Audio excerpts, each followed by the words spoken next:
right, so this is very, very exciting. We can see a couple of people that's joining us already. So it's really good that today's the first day where the restrictions in New South Wales has been lifted. So that's super, super awesome. But it's so good to have you with us today, Ian. So for all of you who are not aware of who Ian is, so we've actually been working with Ian for the past, what, 3 years now, I think? Yeah, 3 4 years. Yeah, 3 4 years. Yeah. So Ian is our behaviorist. As in, like, we refer clients off to him. The reason why I really love Ian is because he's the only behaviorist that's been, very, very hands-on. So when a client comes in with a behavioral issue, Ian will assess the situation, and he actually is the only behaviorist that, reports back to me, and we work together as a team to help, make sure that the animal gets the best, training and everything else. So that's simply amazing. So Ian, do you want to explain to or actually just let everyone know who you are and things like that? Yeah, of course. Thanks.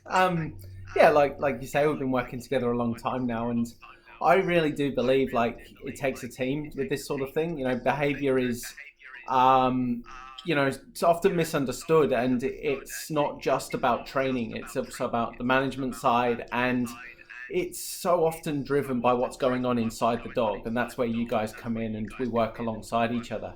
And if we're not communicating, then we're not going to get to really solid, consistent results. I've been doing it about 12 years now. Started off part time, but in Sydney 5 years. I've got my background is more, like you say, behaviour rather than training. Got a qualification with Dr. Susan Friedman in applied behaviour analysis, which it sounds and it says, and it was fun. It was really technical. That was probably the most technical qualification I've got in terms of really understanding the crux of behaviour. And I really enjoy it. I genuinely love what I do, so I count myself really lucky. I know you do because the clients that come back, they always rave about you. They were like, "Oh my God, my dog loves Ian." I'm like, "Oh, that's an instant. Oh, I thought your dog loves me." No, loves Ian way more. I'm so sorry. I just like to make myself a favourite. So, I suppose the two main topics that we're going to be talking about today relates to social, I suppose, all the social isolation. I've got my notes here, that's why I'm just looking out here. So I have noticed that there's two main issues that a lot of our clients have been, mentioning it to us. And so the first two is about separation anxiety. My dog suffers from separation anxiety. For anyone who doesn't know, just come to the clinic and you will see a white fluffy dog, and that's my white parasite. Ian has met him, and Ian's like, Cherlene, it's... I love your dog. I love your dog. And then we also have a lot of clients that are actually talking to us about their dogs are, barking more than usual. So I was hoping that we can get some of your expertise and giving, some of our pet owners some tips and tricks or some training tips that they can, implement straight away. So we'll start with separation anxiety. So my dog has separation anxiety. It's getting worse now. Well, everyone's freaking out at the minute, aren't they? Being home all the time with their dogs, people are really worried about when they go back to work. They're just going to freak out and not have any coping skills. And it could, to be honest, if we're not careful, it could just go wrong. So we do need to get on top of it. What we're encouraging people to do is, even though you're home, create healthy degrees of separation. So, whether putting at some stage in the day, putting something, whether it be a crate or closing a door or a baby gate, putting a barrier between you and your dog, but so that your dog isn't just in your presence all day. But obviously, when we do that, we need to make sure that we do it with the dog being comfortable. So, it's all about going at the dog's pace, not not pushing them Okay. away, because if you push them away, you'll cause more stress and angst, and Yeah. increase the need for you as a comforter in that moment. So we're asking people to put them behind there with one of their favorite chews, maybe even watch them Okay. on a camera stream to your phone so that you can watch them. And if they're really Okay. struggling, before they've even finished the chew, go back, open the door, make it a nothing situation. So that's the beginnings of just building that real positive association of a door being closed on them. Um, Okay. you know, and gradually building that duration up. There's a really good couple of apps out there that you can stream from Okay. your computer to your phone, so you can Yeah, see I how. have that. Of course, I told you a my lot of us girlfriend's a crazy person dog that owners enjoy these things. So most people don't have to go out and purchase it; they've already got it. Yeah. Um, and little things like when you do leave your dog alone, there's some like little basic tips you can do. So the Okay. we a lot of us know that we need to give our dogs something to entertain them with when they're there, but Yeah. try and make sure it's a calming experience, not a ball that they're going to lodge under a table or something that squeaks and really amps them up. You actually want them to be nice and settled. Yep. I'm going to treat this like a conversation just aimed at you. This is so bad. This is actually a bad topic now. The app is called Dog Monitor, is the one we like to use. Like to you. It's so good. I actually have that. So you can actually it's quite expensive to purchase. I think it's about $7 or $8 when I purchased it, but it's so worth it. So you can hook it up to your like pretty much iPad, and just make sure you plug your iPad onto a wall socket, and it will actually sort of, you just put it in a corner of the room, and I think there's also a trigger when they bark, it will alert it. Yeah, which is really good. Really good microphone on it. One of my friends was getting neighbor complaints about the dog, but this neighbor didn't like the dog. And when we started recording it, what we found was the neighbor was actually, we could hear the neighbor agitating the wall to make the dog bark. So it's got a very good microphone. Wow. Okay. All right. So, Um, say for example, I have a dog, which is my dog, that already have like really bad separation anxiety. So the first step is obviously maybe I'll give him a treat like a lamb's ear that will calm him, and then I walk away. And then after that, coming back to it before he finishes, and then just say, give him lots of praise and good boy and things like that. when you arrive back at the dog, you want to Yeah. make sure that your dog is anticipating a calm experience, not high arousal. So if you come back, it's like say when people come home from work and stuff, you don't want to come in Yeah. and razz your dog up. You want to come in and make sure that they can predict what's going to happen next. That's going to make them feel most comfortable. So Okay. when you arrive back with them, take some food rewards. And what we're asking people to do is not ignore, because ignoring will make them frustrated because they're not getting any Okay. feedback. So we say, hey, we've been really friendly, present yourself to them, have some treats in front of you, and go sit. Yeah. And sit is a known behavior to the dog. It gives them the best possible chance of achieving that behavior. And Yeah.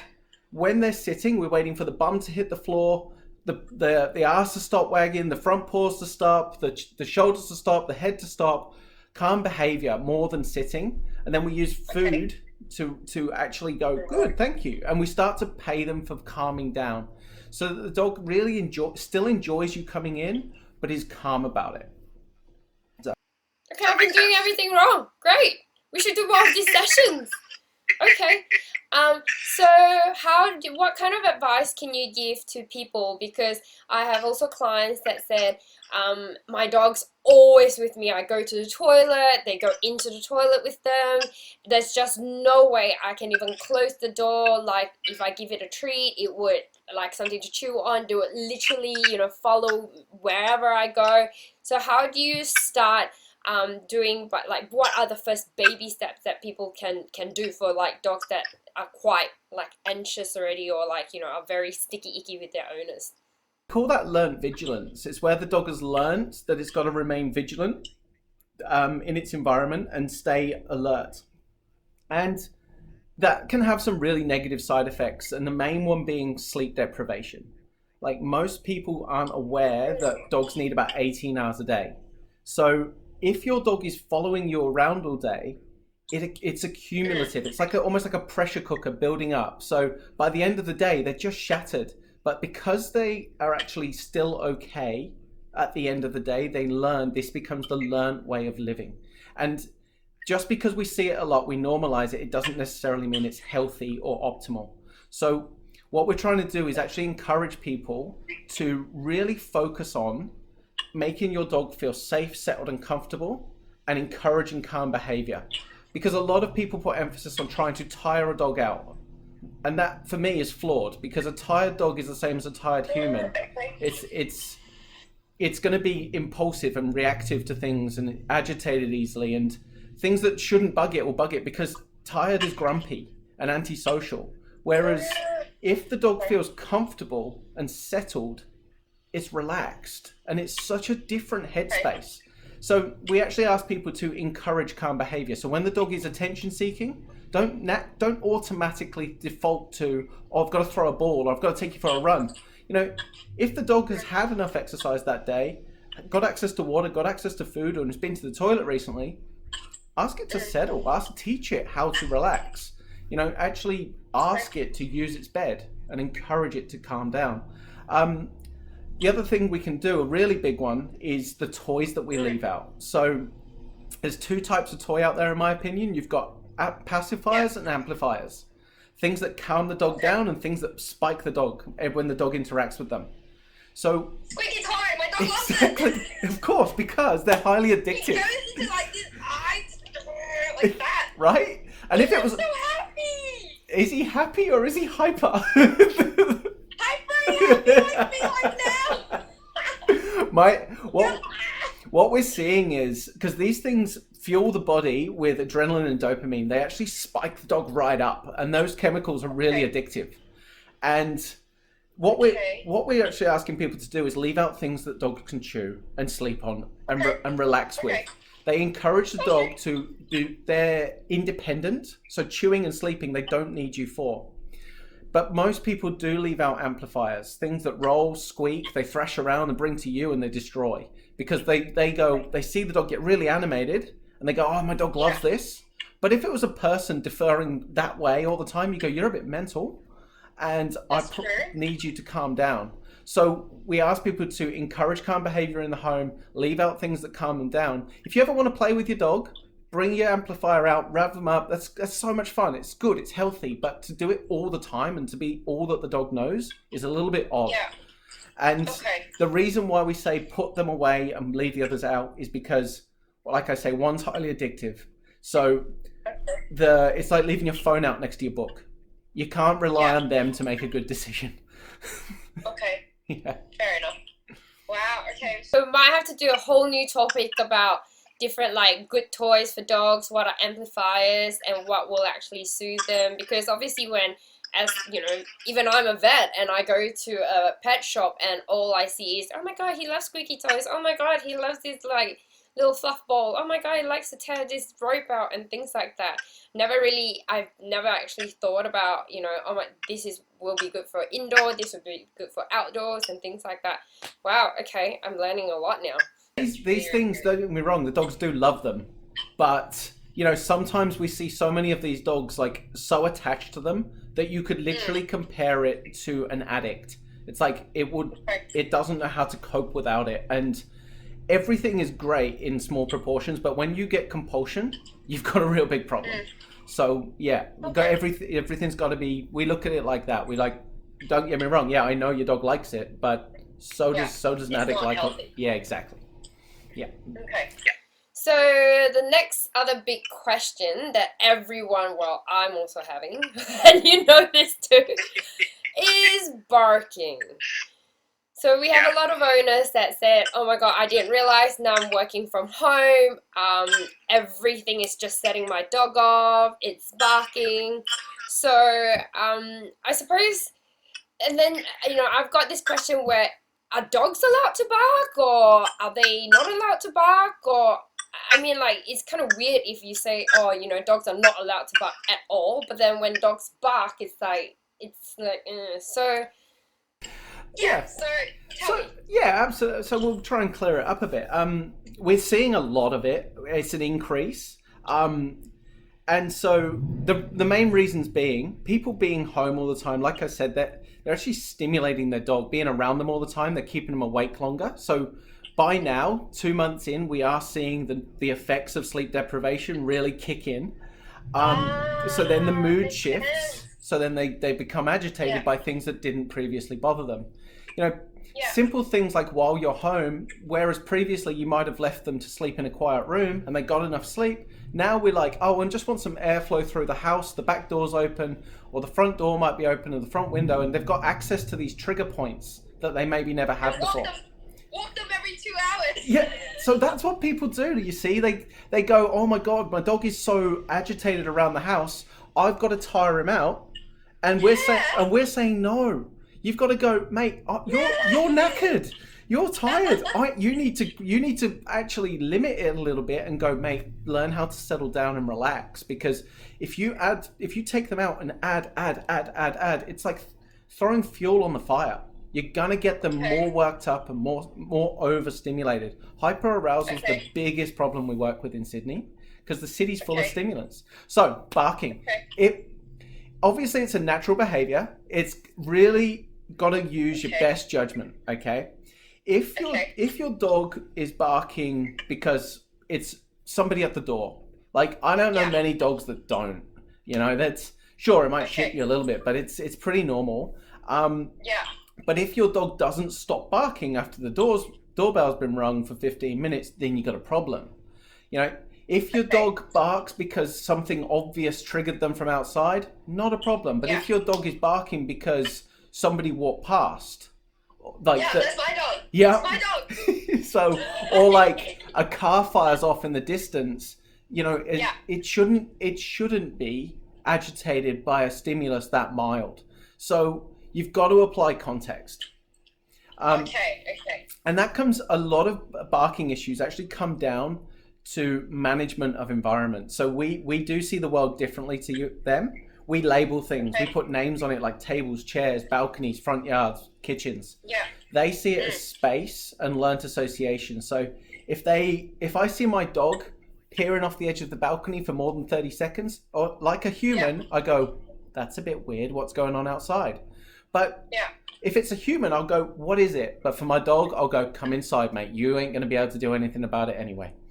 And so I'll make sure that the access to stress points, like the front door is always the biggest in every house, the front windows, the balconies and the backyards, I'll make sure that they've got access when it's appropriate, but probably not unsupervised. And I'll also monitor their mood. You know, if they've been out there for too long, I know that like a toddler, if it's overexposed, it's going to get a bit ratty and shitty about it. And the biggest thing when it comes to barking, when we actually handle it, there's this big misconception out there that people are really worried that they're going to reward unwanted behavior when the dog is barking at something outside. The dog's barking wasn't for food. Go and grab some food, call him in, motivate him to come away from what he's barking at and reward him for being with you instead. Guess what? Your dog finds being next to you more rewarding than being out there. You didn't have to raise your voice. The dog's brain moves on in half a second. So if you've got his attention, called him away, and he's chose to come away and sit next to you, you're paying him for sitting, not for barking. So if my dog barks, try and get like one of his favorite treats, get him to come over, make eye contact, get him to sit, and then maybe get him to do some commands, like basic commands that I know that he will smash it, and then so those commands afterwards. So remember, it's not just a physical state we're after a mental state. So those commands that we give him, they've got to be calming. So if we're going paw, shake, roll over, we'll end up stimulating and we take him on and on and on, and we actually take him up a gear. Whereas our goal was to actually make him relax. So if we go, good boy, sit, good boy, lay down, and we actually unwind him and allow him to relax. Distraction doesn't help in the long run. It doesn't. Okay. You want the dog to be mentally present that it's happening, but calm enough not to react. Distracted, he's not present. So say for example, if you can't seem to distract it because the dog's just going bazookas, like what should people do? Where it goes back down to your management of environment. You basically have to go, right, this trigger is so pressing that my dog cannot not react. Switch off. Yep. Okay. So being exposed to that trigger at that point is not healthy for me, the dog, or the neighbor. So I'm just going to close the door. And that he'll still be able to hear that noise. So you desensitize the dog at a level that he is coherent at. You can't flood dogs when it comes to training, because it comes down to consent. You can flood a human because they can say okay, yes, but it's not humane to flood a dog. Wow, okay. Wow, this is like mind-blowing. There's so much. Okay, that is very, very good. So, say what are the top like 3 tips that you can give pet owners to sort of like, you know, do at home to help, or, you know, kickstart their dog's barking like issue? So, number Manage one, your environment. yeah, so the first one is change the environment. So if, for example, if they're always barking out the balcony, you would recommend, you know, bringing them in, and then to desensitize them a bit first. On that, I want to say something, because this is something we hear clients say all of the time, right? And they use this word love. My dog loves being by the front door, the front window, the front balcony, the back porch. They use that term. They love doing it because they see their dog there a lot. Now, we see that world very differently. We understand neighbors in close proximity. That is a very human conception. And it is something our dogs feel that they have to do to stay alive. And that is it's really unhealthy. When we see our dogs compulsively at that front window, that's that dog saying, I can't drop my guard while that stressor is present. And that's real, and we see it so much. And this is what I mean by it adds up accumulatively to sleep deprivation and stress. And the best way I can relate it is, imagine me and you having a conversation right now, and every 5 seconds a little voice went off in your head and went, I've got to check the oven. And so you went off and checked. And it's a self-rewarding behavior, because the goal is self-preservation. Every time you check that oven, you went, oh, thank God, it's off. But then 5 seconds later, you've got to check it. So it's this, the dog is going, every time I check the window, good job I checked, I'm still alive. Every time I bark and somebody walks past, he doesn't understand footpaths, he understands consequences. When I bark, you walk on. Good job I did that, I'm still alive. This isn't something your dog loves doing. It's something you see often, so you normalized, but it's actually something your dog communicating, I don't trust my own home. It's pretty bad.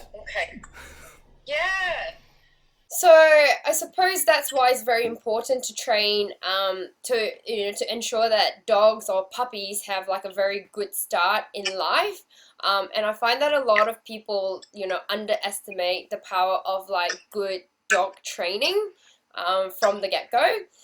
Like puppy school, and then people, you know, from what you're telling me now, then, you know, I think puppy school is definitely not enough. Like, I think we should encourage owners to reach out to, you know, dog trainers, even every now and then, like once or twice a year, just to touch base on little things to ensure that they have like a good solid foundation. Would you say no? Would you say that? Like it's something, we bring dogs into our lives and they're part of our family. We're a nation of dog lovers, but doesn't mean we're educated on it. And we genuinely have people that love their dogs, but aren't very well informed on how to care for them. And we could do a lot better and it would save us so much hassle, you know, if we actually did, because we shouldn't be going rousing on our dog every day. We should be helping them. So yeah, I think everybody's quality of life could be improved if they became more informed on the actual living thing that sleeps in their bed with them. So I know that you are now doing online courses, which is amazing, because that means you can still, you know, give training to all the what do you call, all the pet owners and things like that. Oh, just give me 2 seconds. My laptop just went to sleep. Okay. It's all good now. Yeah. And also I heard that you're writing an ebook too.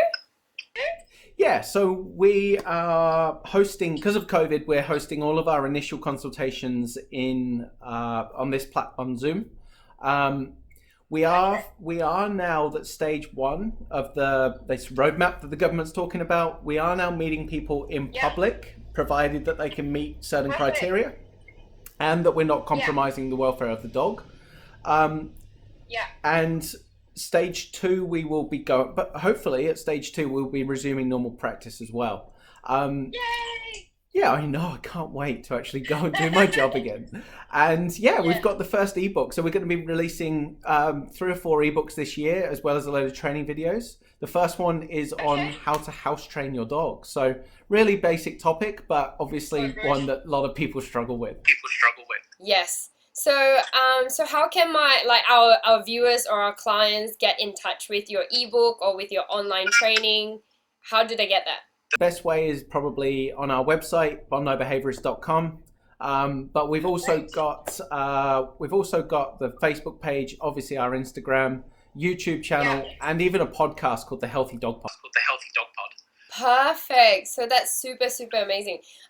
So I think Ian has actually been super, super generous. Do you want to tell the surprise? Got a little discount code specifically for you guys. The plan is for the rest of the month, all through May, it's 50% off of the ebook and 20. That's where we get the expletives over the mouth. I've probably swore a few times. And we've got 25% off of all online consultations for the month of May. Wow, okay. So just when you, on the website, use the code MyVet and give us, if you're using us, getting in touch with us personally to book in a session, give us a quote the code MyVet, and we'll sort that out for you. Thank you. I know that next week we'll be going Instagram live again, and the next 2 topics that I really want to talk to you about is obviously during this sort of isolation period, people are not, allowed to bring their dogs to the park, and they're having issues with walking their dogs on the lead. And also, I've got this question that I think a lot of dogs that go to the park as an owner, we tend to just let them off. And I read one of your posts, it says that it's actually not a good idea to just let them out running around. So depends on the dog, but a lot of people treat them like bow and arrows. They'll fire them off into the distance and then wonder why they won't come back. Oh no, that's right. And if they are, then that's great. It's just dog parks are a very strange environment. They're a bunch of strangers stood in a field, so there's you do see some really odd behaviors out there, and so next week we'd love to go into more detail in that. Okay, so guys, next week please, same time, so leave in the comments what other questions you want to ask Ian, and next week we'll be talking about dogs walking on lead, what are the common issues, and the tips and tricks on how to walk your dog on the lead, and also some mind-blowing stuff about letting your dogs off at the park. And I thought it was good, but apparently not. So okay, thank you so much, Ian. So have a good weekend, and all right, see ya. Bye. See you guys. Take care. Bye.